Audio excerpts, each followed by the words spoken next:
안녕하세요. 오늘은 우리 아이들의 성장 스케치북에 멋진 그림을 그리는 방법에 대해 이야기해 볼 거예요. 만약 우리 아이가 조금 느리거나 어설퍼 보여도 걱정 마세요.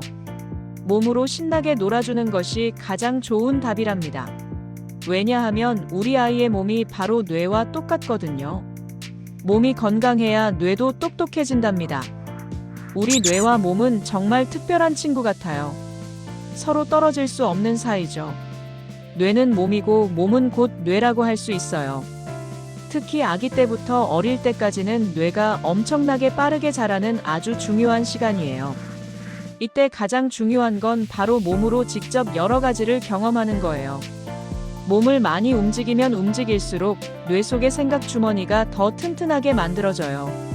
만약 우리 아이가 몸 움직임이 좀 느리거나 말을 늦게 시작하거나 한자리에 오래 집중하기 어려워 보인다면 그건 어쩌면 몸으로 노는 경험이 부족해서 뇌 발달이 조금 덜 돼서 그럴 수도 있답니다. 자, 우리 뇌의 스케치북의 첫 번째 점을 찍어볼까요? 바로 촉각, 즉 피부로 느끼는 감각이에요.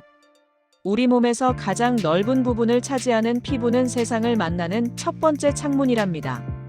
촉각은 단순히 간지럽거나 보드라운 느낌만 주는 게 아니에요. 뜨거운 건 뜨겁다고 알려줘서 다치지 않게 하고 차가운 건 차갑다고 알려줘서 몸을 따뜻하게 하도록 돕죠. 이건 바로 우리가 살아가는데 아주 중요한 생존 본능과 연결되어 있어요. 눈에 보이지 않지만 엄마나 아빠 손길이 닿으면 따뜻한 느낌, 행복한 느낌, 때로는 아픈 느낌까지도 뇌로 전달된답니다. 이 모든 경험들이 우리 뇌의 첫 번째 점을 콕 찍어주는 마법 같은 일이랍니다. 우리 몸의 여러 부분을 만져주는 것이 아이의 뇌에 어떤 중요한 정보를 전달하는지 알아볼까요? 먼저 아이의 머리를 만져줄 때를 생각해 보세요. 그냥 사랑한다는 표현 같지만 사실은 아이에게 내 키가 이만큼 높이에 있구나 하고 자기 몸의 공간을 알려주는 아주 중요한 정보가 돼요. 또 낮은 곳을 지나갈 땐 머리를 숙여야 해 같은 행동의 기준도 뇌에 심어주죠. 다음으로 아이의 손을 잡아줄 때예요. 아이는 내 손으로 내 몸을 이끌고 보호할 수 있구나 하고 스스로 해낼 수 있다는 자신감을 얻어요. 그리고 엄마 아빠의 손을 잡고 걸으면서 내 손으로 무엇을 할 수 있는지 호기심을 갖게 되고 다른 사람과 함께하는 즐거움도 배운답니다. 이번에는 다른 부위의 접촉이 주는 의미를 알아볼게요. 등을 토닥여주는 건 눈에 보이지 않는 우리 몸속 장기들에게 안녕하고 인사를 건네는 것과 같아요. 내 몸의 둘레와 부피를 느끼게 해주고 무언가를 짊어질 수 있는 힘도 등에서 배우죠. 또 얼굴을 부드럽게 만져주는 건 우리 함께 이 세상을 즐겁게 살자는 조용한 약속 같아요.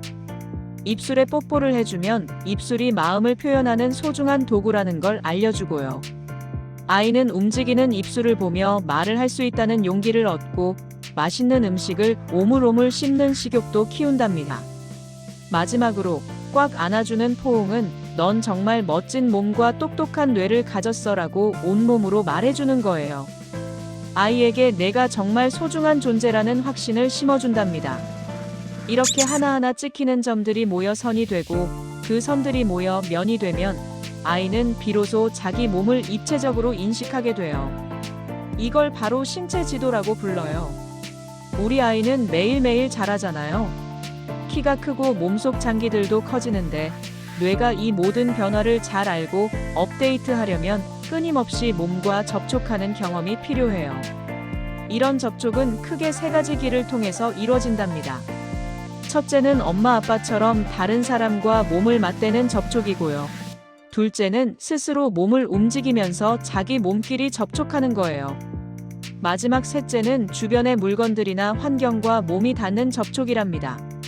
우리 몸은 생각과 감정을 불러일으키는 대화를 하기도 해요.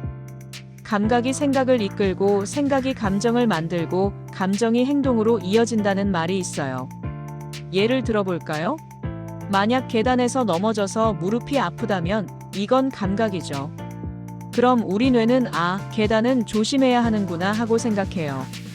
그리고 무서움이나 조심성 같은 감정을 느끼고 다음에 계단을 만날 때 난간을 꽉 잡는 행동을 하게 되죠. 반대로 몸이 붕 뜨는 신나는 느낌이 들면 몸이 뜨는 건 신기해라고 생각하고 즐거움과 짜릿함을 느껴서 또 태워달라고 손을 끄는 행동을 하는 거예요. 이렇게 몸을 움직이면서 왜 그럴까? 하고 질문하는 습관이 생기면 우리 아이는 더욱 적극적으로 생각하는 멋진 어린이가 될 수 있답니다. 우리 뇌가 정보를 똑똑하게 처리하는 방법을 감각통합이라고 불러요. 너무 어려운 말 같죠? 사실 감각통합은 우리 몸의 감각들이 서로 잘 연결되어 매끄럽게 처리되는 과정일 뿐이랍니다. 예를 들어 산책하다가 나뭇가지가 툭 튀어나와 있는 걸 본다고 생각해 보세요. 눈으로 나뭇가지를 본 다음 뇌는 그대로 걸으면 얼굴이 긁혀서 아플 거야 하고 미리 예측해요. 그리고 바로 몸에게 몸을 숙이거나 옆으로 피하라는 명령을 내리죠. 이 모든 과정이 물 흐르듯 자연스럽게 이어지는 것이 바로 몸을 잘 쓰는 것이고 우리 뇌가 아주 똑똑하게 자라는 과정이랍니다. 우리 몸의 중심을 채우는 힘, 바로 체내 압력에 대해 알아볼게요. 이건 배꼽 주변에서 바깥쪽으로 밀어내는 힘을 말해요. 배에 힘이 차 있어야 척추가 바르게 서고 중요한 신경과 몸의 연결이 아주 잘 된답니다. 이 배의 힘은 우리 아이가 할 수 있는 모든 능력의 기초가 돼요. 화장실에서 대소변을 볼 때도 배에 힘을 주고요. 노래를 부르거나 큰 소리로 말할 때도 배의 힘에서 나온답니다. 또 자세가 흐트러지면 뇌로 가는 피와 산소가 줄어들어 집중하기 어려워져요. 만약 아이가 배를 눌러도 힘을 주지 못한다면 몸놀이를 통해 배에 숨어있는 작은 근육들을 깨워주는 것이 중요하답니다. 우리에게는 눈을 감고도 팔이 어디에 있는지 아는 신기한 능력이 있어요. 이걸 고유수용 감각이라고 하는데요. 마치 6번째 감각처럼 우리가 누구인지, 우리 몸이 어떤 모습인지 아는데 아주 중요한 역할을 한답니다. 우리 몸의 관절들은 뼈와 뼈를 이어주는 아주 중요한 부분이에요. 관절은 몸이 밀고 당기는 힘을 느낄 때마다 뇌에 내 몸이 여기에 있어 하고 강력한 신호를 보낸답니다. 철봉에 매달리거나 네 발로 기어다니는 놀이는 이런 고유수용 감각을 깨우는데 정말 좋아요. 철봉에 매달리면 관절이 늘어나면서 체중을 버티는 힘을 배우고요. 네 발로 기어다니면 손목과 어깨 관절에 압력이 가해져서 뼈와 근육이 튼튼해진답니다. 혹시 우리 아이가 앞쪽으로만 움직이려고 하는 모습을 본 적 있나요? 마치 길을 아는 것처럼 앞만 보고 가는 아이들이 있어요. 반대로 어떤 아이들은 위, 아래, 옆, 뒤, 빙글빙글 돌면서 움직이기도 하죠. 자폐 성향이 있거나 발달이 조금 느린 아이들은 주로 앞쪽으로만 움직이는 경향이 있어요. 뒤로 걷거나 옆으로 움직이는 등 다양한 움직임이 부족하면 우리 뇌가 공간을 인식하고 몸을 섬세하게 움직이는 능력이 덜 발달할 수 있답니다. 그래서 웨이브 댄스처럼 몸을 흔들고 허리를 구부리고 뒷걸음질 치는 등 다양한 방향으로 몸놀이를 하는 것이 아주 중요해요. 이렇게 몸을 입체적으로 움직여야 뇌도 입체적으로 똑똑해진답니다. 우리 아이의 나라는 자아는 마치 눈덩이와 같아요. 처음엔 작고 부드럽지만 계속 불려야 크고 단단해지죠. 아이가 아프고 배고프고 힘들고 무거운 것을 들 때, 즉 어떤 문제를 해결하려고 노력할 때 내가 여기 존재한다 는 강한 느낌을 받게 된답니다. 그런데 요즘 스마트폰 세상은 너무 쉽고 화려하고 편해요. 물리적인 어려움이 없죠. 이런 곳에서는 아이가 문제를 해결하는 대신 그냥 피하게 만들어요. 결국 아이의 생각은 단순해지고 자기 마음을 말로 표현할 필요성도 느끼지 못하게 될 수 있답니다. 어려움을 피하고 쉽게만 가는 것보다 조금 힘들어도 노력해서 이겨내는 것이 우리 아이의 자아를 단단하게 만들어줘요. 그럼 우리 아이의 자아가 건강하게 자랐을 때는 어떤 모습일까요? 3가지로 표현할 수 있어요. 첫째, 크다예요.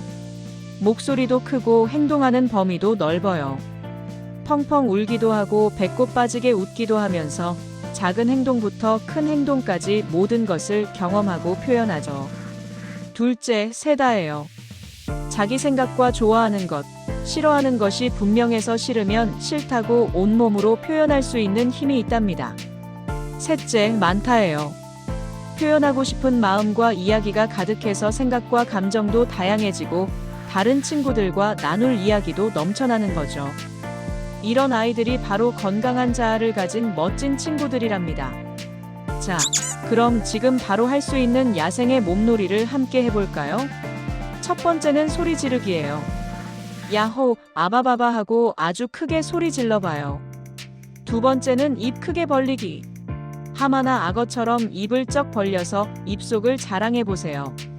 세 번째는 표정 대결이에요. 누가 더 무시무시한 표정을 잘 짓는지 찡그리고 째려보면서 대결해봐요. 네 번째는 딱딱딱 소리내기. 턱과 이빨을 부딪혀서 강한 소리를 내는 거예요. 다섯 번째는 혀 체조. 뱀처럼 낼름거리고 기린처럼 길게 뻗고 젖소처럼 말아서 혀를 움직여봐요. 마지막으로 나비춤과 말발굽놀이예요.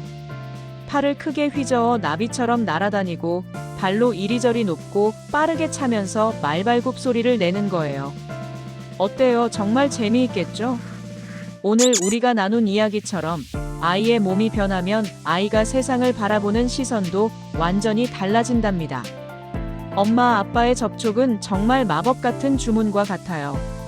피부와 피부가 닿을 때마다 아이는 자신이 얼마나 소중한 존재인지 확인하고 다른 사람을 믿고 의지하게 돼요. 우리는 아이의 몸을 통해 뇌를 더욱 멋지게 변화시킬 수 있답니다. 그러니 오늘 우리 아이를 더 많이 안아주고 더 많이 만져주고 더 신나게 놀아주세요. 그것이 바로 우리 아이의 뇌를 가장 완벽하게 교육하는 최고의 방법이랍니다. 시청해주셔서 감사합니다.